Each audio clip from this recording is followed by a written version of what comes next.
Hi, this is your Professor Joseph. Welcome to Phil 20B, History of Modern Philosophy, from the Renaissance to the present. Think of this video as an intro video as if you were in my classroom. And you know how the first day of class you go over the syllabus and you get out of class early? You remember those good times? Think of it like that. I'm going to walk you through the whole class and the syllabus, what's expected of you, to make your life easier. You can look at this video a couple times if you want to, relax. That's why I record it. When I'm done recording it, I'll put it right above this download syllabus deal, and you'll have it. So what do you do when you come to my class? Well, when you're on Canvas and you're at the home page, this thing that you're looking at, this is your syllabus in color all the way down, and those are your assignments, okay? So this home page, so this home page is going to be your best friend, and then the modules page, and I'll show you the modules in a minute. But basically, course calendar, so we got 8 weeks. And what I do pretty much, well, let me start with the basics. The very first thing you do, you have 2 days to do this. So class starts on Monday. You must do a syllabus quiz and a getting to know you discussion forum. The syllabus quiz and the discussion forum is due just before midnight on Tuesday. If you do not do this, you'll be dropped from my class. Why? Because if you're not active on Canvas at all, then I got to drop you. And the reason how I know you're active is you're doing this. Now these are ridiculously easy. They'll take you a half an hour max, probably less than that. It's a 10-question quiz. I just want to know, did you read my syllabus? And the getting to know you is like a easy peasy discussion forum. It's more of a social activity so that everybody can get to know everybody.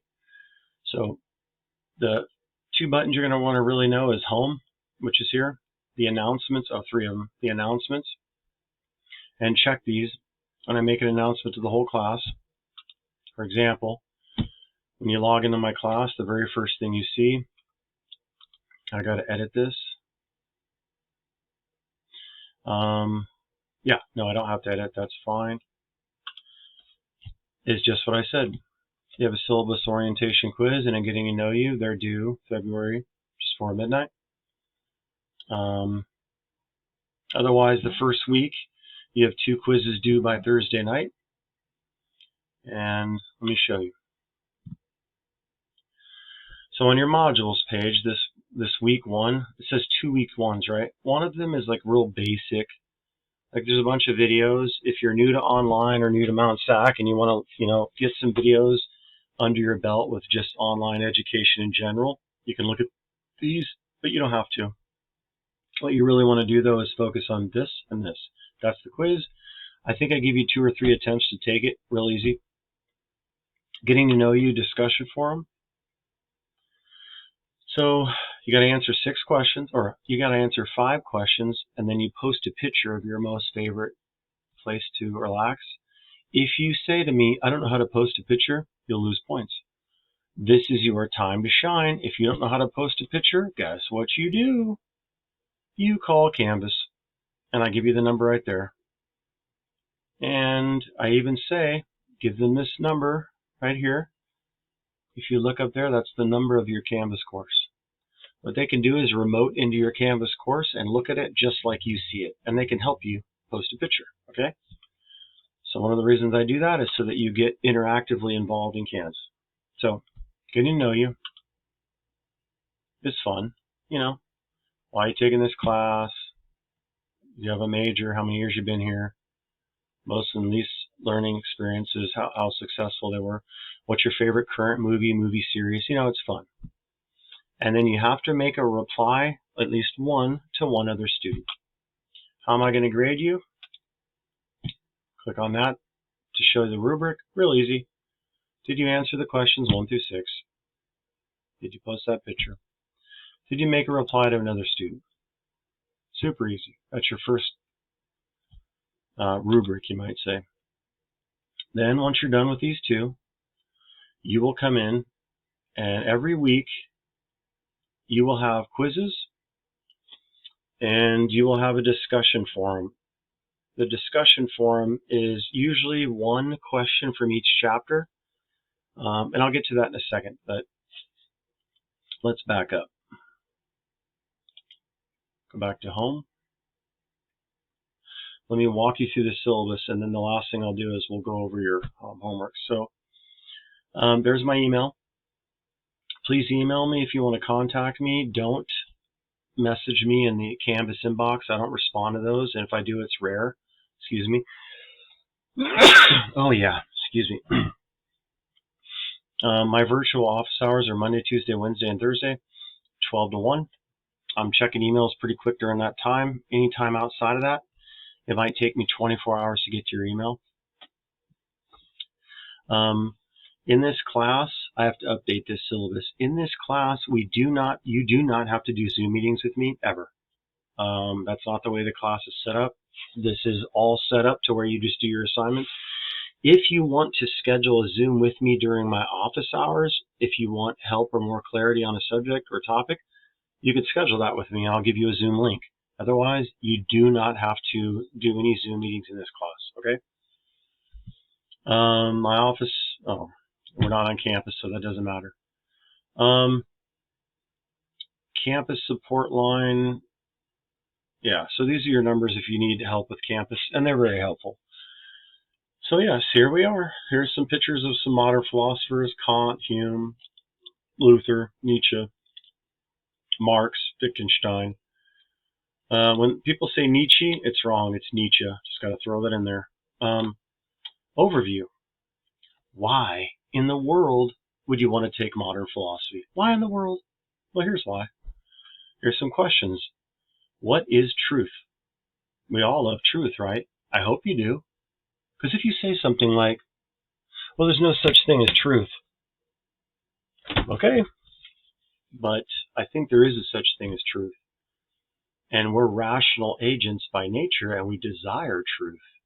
In fact, Socrates would say that we desire truth so much, it's like our best friend. When your best friend says something to you, you're thinking, right on. You know, like they're uplifting, they're helping you along in life. Socrates would say that truth is just the same. When truth comes right up along your side, even if it's against your position, you should treat it like your best friend and say, thanks. Thank you so much for looking out after me. This is the truth. I got to follow it. So we're going to be diving. I mean, even though we're not studying Socrates in this class, we'll be talking about the Socratic Method. So philosophers since the pre-Socratic ancient times, they were into truth, and there's ways of getting at truth. And we'll discuss that more. Normal branches of philosophy are metaphysics, epistemology, logic, ethics, aesthetics. Metaphysics deals with reality. What is reality? Epistemology deals with knowledge claims and belief and skepticism. What is knowledge? Well, it's justified true belief. We could start there. Justification, reasons for why you believe something. You're justified. A belief, a readiness to act as if something's true in the world. You know, you believe something. Like you believe that your car is in the parking lot right now, or, you know, in your garage or wherever. You have the belief. What that means is you're ready to act on it as if you go outside, there's your car. Like you think it's out there. And then true, does it correspond with reality? You could believe something to be true, and you could be wrong, and you'd be holding a false belief. Wow, this is a lot, right? That's all epistemology right there about knowledge, belief, justification. Skepticism. When you say something like, I don't think we can know that, or I'm not sure we could know that, or I think we should suspend judgment because it's really difficult to know that. That's all about skepticism. Now, is skepticism healthy? Yeah, some of it, but too much skepticism is not healthy. Unless you want to go around saying things like this, we can't know anything about anything at any time. Do you know anybody who says that and gets away with it? Right? I don't. You can know something. Or when somebody says, we can't know anything about anything at any time, then you could say, well, how do you know that? So that's cute, right? That's a cute retort. These kind of dialogues, this is why philosophy is important, but these are some of the issues that these modern philosophers grapple with. Logic, the analysis of arguments. What's an argument? Well, it has certain parts like premises and conclusions and validity and soundness and all these kind of attributes that come with arguments. What about ethics? That's a branch of philosophy that deals with wrong and right actions, good and bad people, and that's just the basics. Ethics is very fascinating. How do you go about making right decisions? Well, there's ethical theories that can help you. Aesthetics, it's an analysis of beauty. What is beauty? And I don't mean aesthetics like you're going to an esthetician school studying on how to do somebody's hair or nails, something like that. No. Even more deeper than that. Why do we go on vacations? Why do we go to raves? I know some of you go to Electric Daisy Carnival. Come on, I'm just keeping it real. EDC, you know what I'm saying? Why do you go there? Why do you go to movies? Why do you go to Hawaii? Why do you go out and surf? Why do you listen to music at night? Why do you watch a Netflix movie series? Here's why. You're being entertained, but you're seeking beauty. You want beauty in different forms. Now, you never really thought about it that way, did you? That's what aesthetics is all about. So going back to the ancients real quick, one of the mantras was the good, the true, and the beautiful. Those three things were the greatest things you could ever have in life. The good, the true, and the beautiful. It's awesome. So anyways, these main branches of philosophy, you're going to see different themes with these philosophers. And that's why it's practical to take a class like this, because you're going to see philosophers wrestling with different ideas that maybe you yourself wrestled with. All right, we'll move on. What's the Socratic Method? Well, it's when at least two people will ask questions trying to arrive at the truth. If they find out they have a contradiction or an inconsistency or a false belief, they let it go and they move on, and then they get closer to the truth. So Socratic method is awesome. What significance does the Renaissance through the modern philosophers have on my life now? You might think to yourself, all these people are dead. Who cares? Let me tell you, the relevance right now. Some of you, we live in a society right now where the word socialism was used prior to this last election, right? And then you might have heard Marxism, right? Where does that come from? Karl Marx. I mean, are you kidding me? It's named after him, right? So if you want to learn about that view, Marxism, we're going to be studying about that, right? What did Marx argue? Why did he argue what he argued? Well, he thought that this mode of thinking was the best way to live within a society. So good or bad, you can evaluate his argument and say, I dismiss that, I think it's garbage, or I think he's onto something. Or you might say, I think his argument's faulty, but we can improve on it. These are different ways of analyzing an argument from any one of these philosophers. Yes. So we will move on. What's the difference? Oh, wait, sorry. How do you know that you know something? What's the difference between knowledge, belief, and skepticism? What are the difference between rationalism, empiricism, and idealism? What is virtue and how do you obtain it to make your life better? I happen to be a virtue ethicist. This is what my dissertation is in. So I really talk about virtues and character. I love it, and I think it matters. What is reality, and does the existence of God play a part in how I see reality? Yeah, religion matters, or religion doesn't matter, depending on where you come from. If you're a Christian, Jew, Buddhist, Mormon, Jehovah's Witness, Hindu, I mean, we could throw in all kinds of world religions. They guide you through reality, right? But if you're a skeptic or an atheist, you might say, they don't exist, God doesn't exist, or we can't know that God exists. So it depends. But these are huge because They are worldviews or lenses that you view all other reality through. Okay, so that's important. What am I made of as a human person? Are you just physical stuff? Are you immaterial? Are you a combination of both? Do you actually exist? These are questions that we're going to be talking about. In fact, I wrote a paper and I got published in an international journal in November, December of this last year, which is only a few months ago. One of your homework assignments is to analyze my paper. Tell me what you think. You don't have to agree with me, but this is my way of contributing to this great conversation, which we'll get to in a minute. So you can look at some of these other questions. These are just videos if you're new to online education. You don't have to look at them, but if you want to, you can. They'll help you. Required text. You must get this book, and it must be the 8th edition. You can get it from Mount Sac, or you can also rent it from Red Shelf or Vital Source. I think Red Shelf, what is it? For the whole semester, $52, not a bad deal. I just put those links there. You can view those on your own. So you must get the book to pass my class. This is a recommended text. You will actually use it for my class, but you don't have to buy it. Why? Because I found it free on the internet, and you can download it. I will use it, you will be using this, and it will be actually very easy. You don't have to read the whole book or anything like that.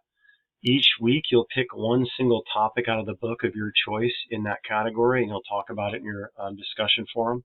It's a really awesome book. What it does is it gives you, it's called the Philosopher's Toolkit.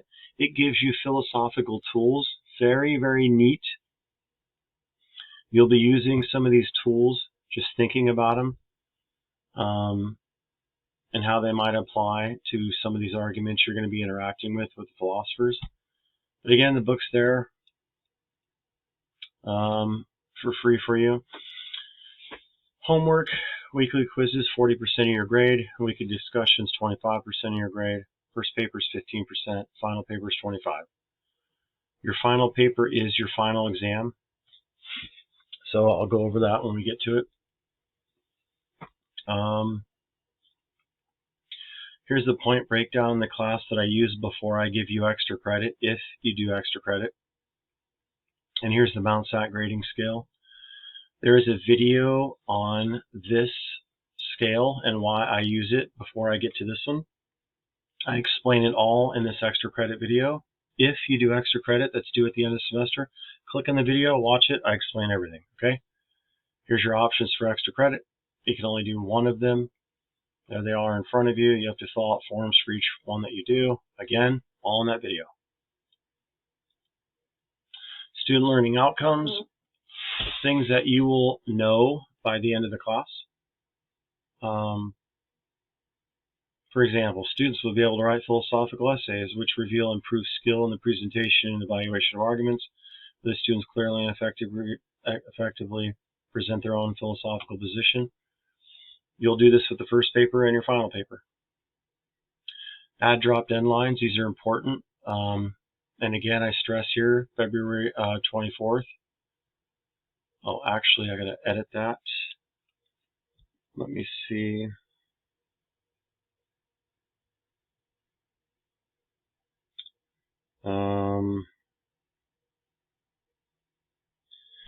February 23rd, which is a Tuesday before midnight. That's when your syllabus quiz is due. And I've already told you that, but I just have to edit that for any possible confusion, because I don't want confusion. So we'll do this.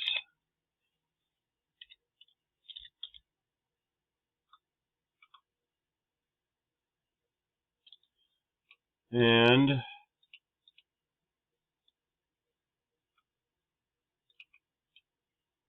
okay, so we're almost done here. Incomplete grades. You can look at this. Late work, I don't accept late work, but I do accept early work. And also, just to let you know, 2 of your homework assignment, or 2 of your quizzes, you got 15 quizzes. 2 of the lowest quiz scores I drop automatically from Canvas. They're not counted against you. So if you skip the first 2 quizzes in the first week because you're behind, everything's crazy, that's just the 2 that are dropped. So I give you that leeway, and that's yours to use. But if you say to me, hey, I didn't get done in time, blah, blah, blah, blah, can I get an extension? I'm probably going to say no, because you have those 2 lowest quizzes dropped for a reason. So it's your discernment whether you want to use them right there in the first week or later on in the semester. Announcements, you got to check them. I will communicate to the whole class through the announcements. Where are they? Up at the top right here. Or you can click announcements. For example, your first announcement is, it will show up. It's basically me telling you, hey, do that quiz and that discussion forum. So let's go back down. Class attendance policy, none of that applies to you unless you're on campus. We're not there yet. So look at the online one. No cheating, plagiarism. If you plagiarize, I will know.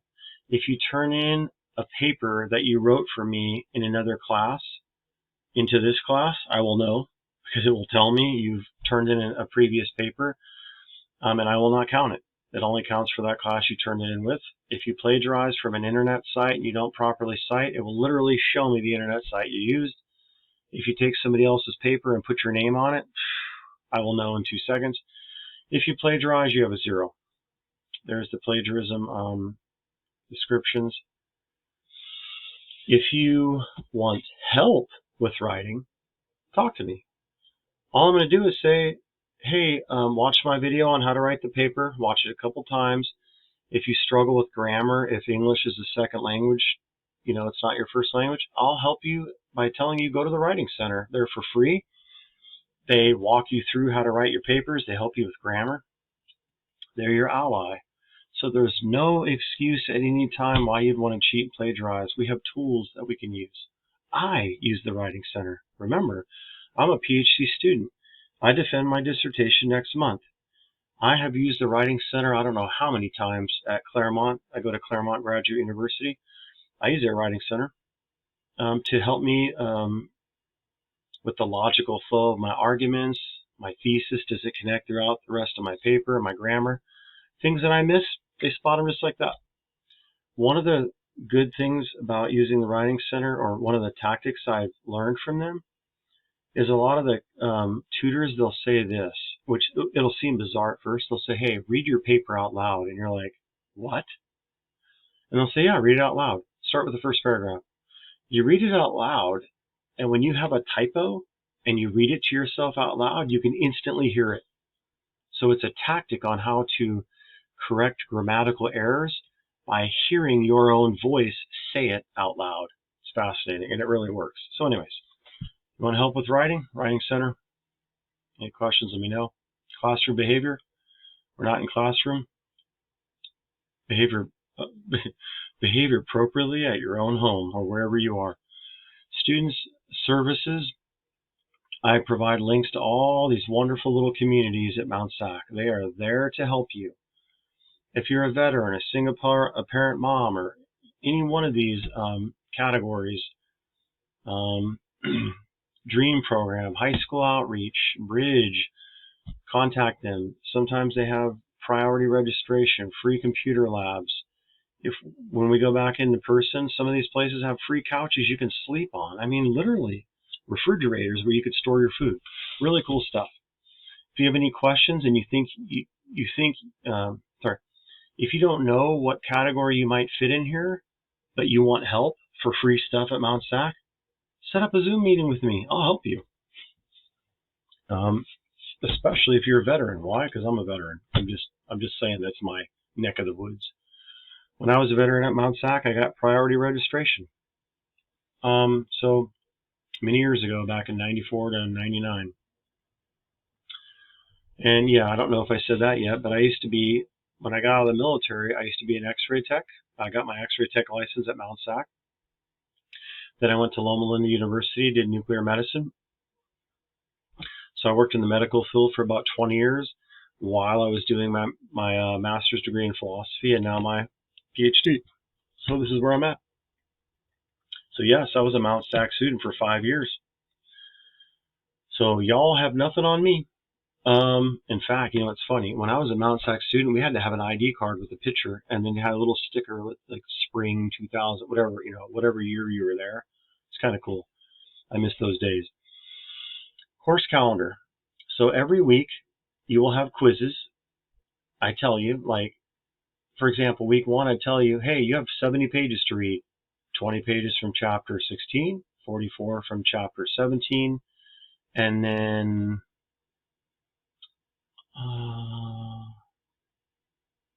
I think there's a couple more in there, so I estimate like 70.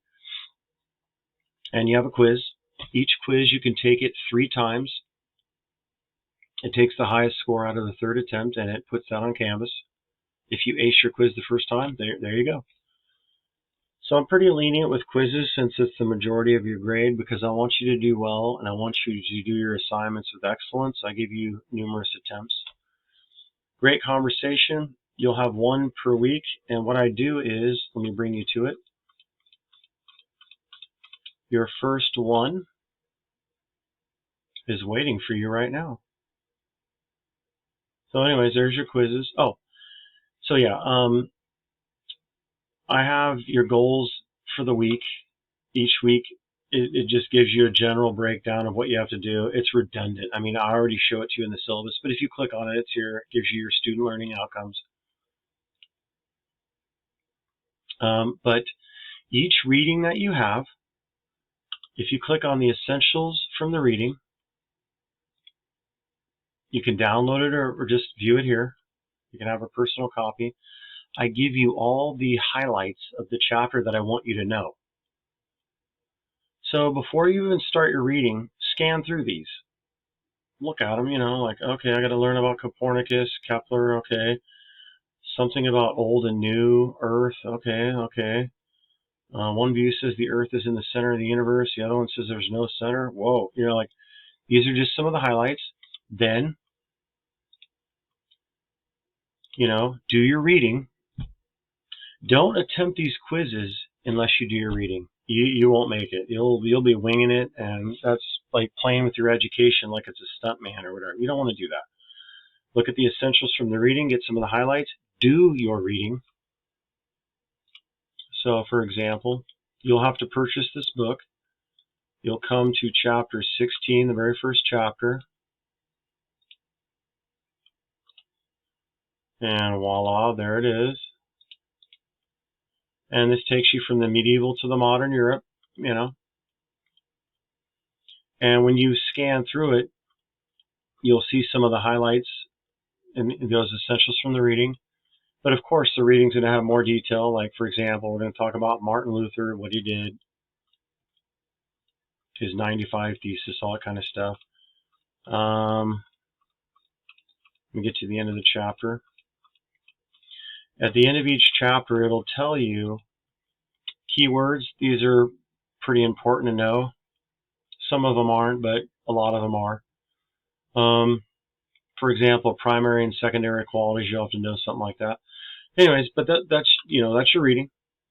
You'll take your quizzes, and then when you come to your great conversation discussion, what I do is I usually take 1 question from each chapter that's deeper, 1 question from each chapter. You got to answer it.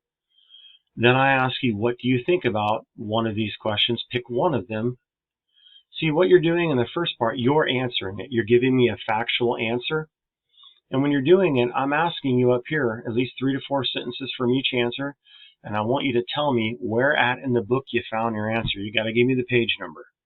So you can quote the book, put it right in there for your answer, or paraphrase, totally fine. You got to give me the page number. If you don't give me the page number, you lose points. I do this on purpose. I don't want you looking on the internet for answers like this without reading the book, because chances are you're not going to find the answer on the internet. You're going to find it in the book. So that's one way of me knowing that you went to the book. Then I say, pick one of those questions above and tell me, what do you think about it? This is where you're practicing your skill of, do you agree or not, and why? Then I'm going to say, pick one topic that you've never heard of from the Philosopher's Toolkit book. Remember that book that I have for free, the recommended one? You'll open it up. So for the first week, pick one topic from the Philosopher's Toolkit book 1 from 1 Basic Tools for Argument section. What do I mean by that? You have to pick one from Basic Tools Argument, right? I'm telling you that right here. I'm saying look at that section, right? And I'm saying pick one of these that you've never heard of before. Just pick one of them.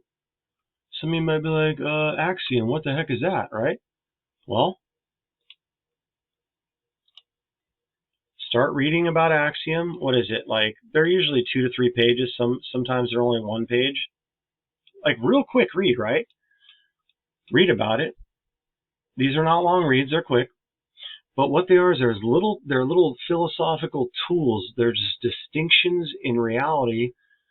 Something in reality is called an axiom. Well, what the heck is an axiom? I don't know. And when you learn about it, think to yourself,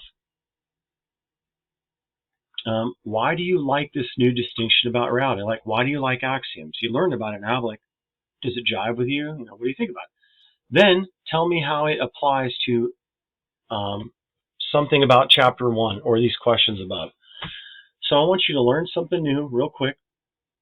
Then tell me how it applies to 1 or 2 of these questions, or how it applies generally to one of the chapters. Okay? You're going to do this every week. So you're using philosophical tools and you're interacting with them.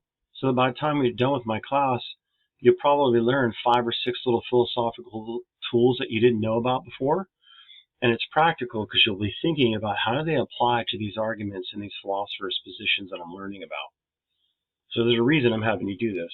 It's to build up your toolkit. Last but not least, every week you have to make one response to another student. They're going to say something in here.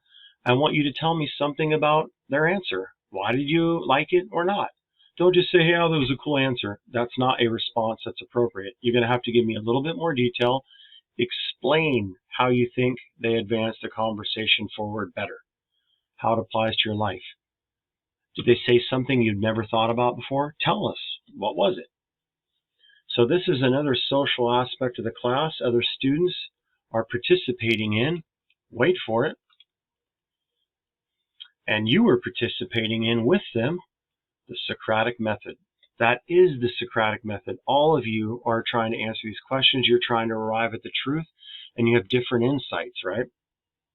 So that's the beauty of doing these. You're practicing the Socratic Method, even online. Let's go back to modules. So that's it. So every week, week 2, a little different. You've got 3 quizzes. So 3 essentials from the reading. You can look at those little notes. And then you have a second great conversation.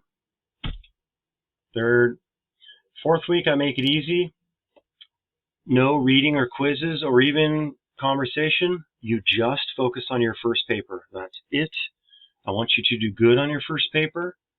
Your first paper, you click on this, and voila, I have a video waiting for you on how to write your first paper. You must pick a philosopher from chapters 16 through 22, only those chapters, and write about that philosopher. You can pick 2 different theses. One, you're going to talk about a philosopher and what they say about the best life for the human being, or their best overall picture of reality, and then you're going to tell me how you disagree with it. So this is like a disagreement paper. So while you're getting up to this first paper, be thinking about somebody that really bothers you philosophically. You're like, I just don't like their view. I disagree with it, right? And that's the person you want to think about when you write your first paper. It's got to be 4 to 5 pages, double-spaced, okay? And I literally tell you, I even tell you to use these section headings: intro paragraph, thesis statement, this is the body, this is what you got to do. You got to quote the book 2 or 3 times. Let's say you're going to write about Hume. Hume states, blah, blah, blah, blah, quote them. I'm literally telling you exactly how to quote them. Quote them, put it in parentheses, Melkert. Why? Because that's the author of the book. Pages, whatever, whatever. You must do this 2 to 3 times. Then, so basically in the body of this paper, you are telling me about their view, not what you think about their view. You're telling me what they say, like what is their view. Like think about it like a robot. You're just reporting on what they argue. The third section of your paper, the counter-argument, this is what you tell me what you think about their view. You're going to give me an alternative view, something that you think is better than their view. You're going to give me reasons why you think your view is better, and then you're done. Bibliography.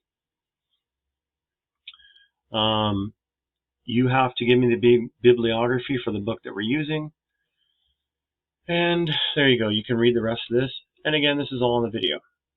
So week 4 is just a paper, and then we're back to week 5. Week 5, you got 3 chapters. Discussion forum, week 6. And why do I do these discussion forums every week? You're getting practice there on engaging with these philosophers. You're engaging with other students. You're kind of formulating ways to argue. So by the time you get to writing your paper, you're sort of in the groove, okay? So everything is built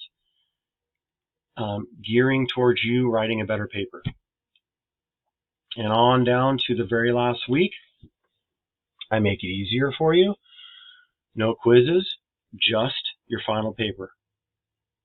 It's due like Friday of the last week. And again, click on it. This one's more detailed. I grade you harder. It's worth more of your grade. There's a video waiting for you. This one's a little different. You have to pick 4 philosophers. I tell you exactly what to do, how to do it. Introduction. If you have problems generating a thesis, I have a website to show you how to do that. You have to pick 2 philosophers that you agree with and 2 that you disagree with as far as how you're going to raise your kids. This is like an imaginary role playing now. If you have kids, great. If you don't have kids, you have to imagine as if you had kids. 2 philosophers that you would want to influence your kids with, and 2 philosophers who you did not want your kids to be around or their ideas to be around. And if you don't have kids, imagine that they're your neighbor's kids, or imagine that if you were to have kids. So it's kind of like a fun role-playing exercise, but you're going to pick 2 philosophers who you really like, and you're going to have to give me 2 quotes per philosopher. Again, this is all in the video. So 2 philosophers that are positive, 2 that are negative, 2 quotes for each. So 2, 4, 6, you're going to have 8 quotes by the time you're done with both of these sections, then a conclusion, then a bibliography. This bibliography is not the one for your book. This is an example of how to write a bibliography. Then you must, figure out what book we're using, which is Melkert. And you're going to have to write the bibliography using the appropriate title, the names, 8th edition. What year is it? It is 2019. Somebody be looking for all that. Again, this is all in your final video, okay? So, rubric. How do I grade your paper? Right here. It's right here in front of you. I'm going to click on one of these boxes and I'm going to start generating points 1 through 100. And I tell you exactly what I'm looking for. So with that being said, your first paper, you can actually start looking at it on your first day of class. I already have it open to you. The day that you turn in your first paper,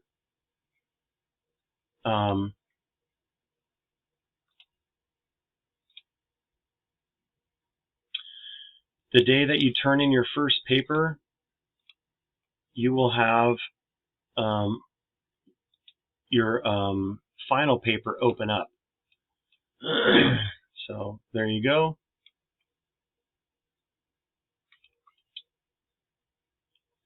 And here it is again on your syllabus, all the way down here. And then your extra credit is due Sunday night. These are the important dates. You can look at